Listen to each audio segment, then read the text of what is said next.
शिरडी से एक बड़ी और प्रेरणादायक खबर सामने आई है। श्री साईं बाबा संस्थान ट्रस्ट ने राज्य के आत्महत्या प्रभावित किसान परिवारों के काबिल बच्चों के लिए एक महत्वपूर्ण पहल शुरू की है।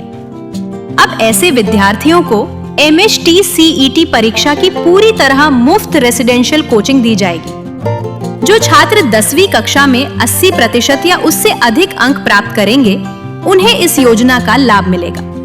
इस विशेष योजना के अंतर्गत विद्यार्थियों को रहने की सुविधा, भोजन और प्रसिद्ध आकाश इंस्टीट्यूट द्वारा उच्च गुणवत्ता वाला मार्गदर्शन बिल्कुल मुफ्त प्रदान किया जाएगा।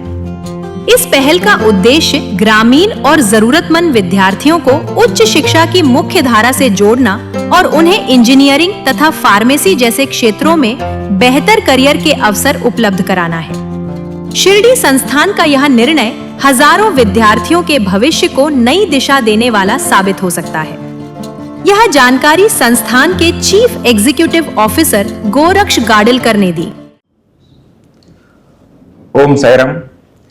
श्री साईबाबांच्या दर्शनासाठी देश विदेशातून लाखो साई भक्त या ठिकाणी येत असतात। बाबांचं दर्शन झाल्यानंतर भरभरून दान ते बाबांच्या झोळीमध्ये अर्पण करत असतात।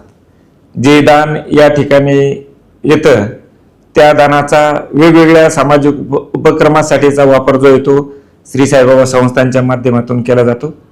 त्याचाच भाग म्हणून जे आहे राज्यामध्ये ज्या शेतकऱ्यांनी आत्महत्या केलेल्या आहेत त्या शेतकऱ्यांचं मुलगा मुलगी इयत्ता 10वी मध्ये असेल आणि 10वी मध्ये त्याला 80% पेक्षा जास्त मार्क्स मिळालेले असतील तर त्याचं 11वी आणि 12वीचं सर्व शिक्षण जे आहे ते श्री साईबाबा संस्थांच्या मार्फत केला जाईल।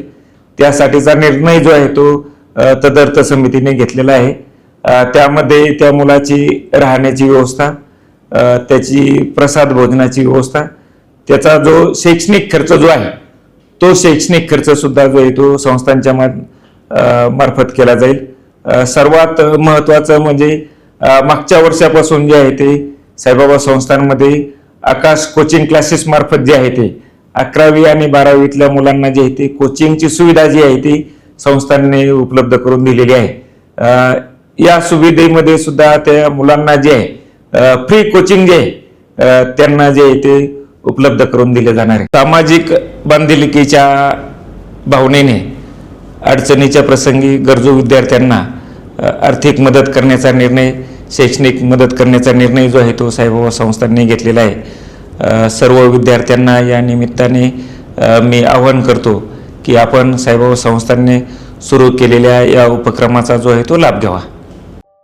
Producer J.B. Singh, Chairman of Sai Kamala Charitable Trust Shirdi.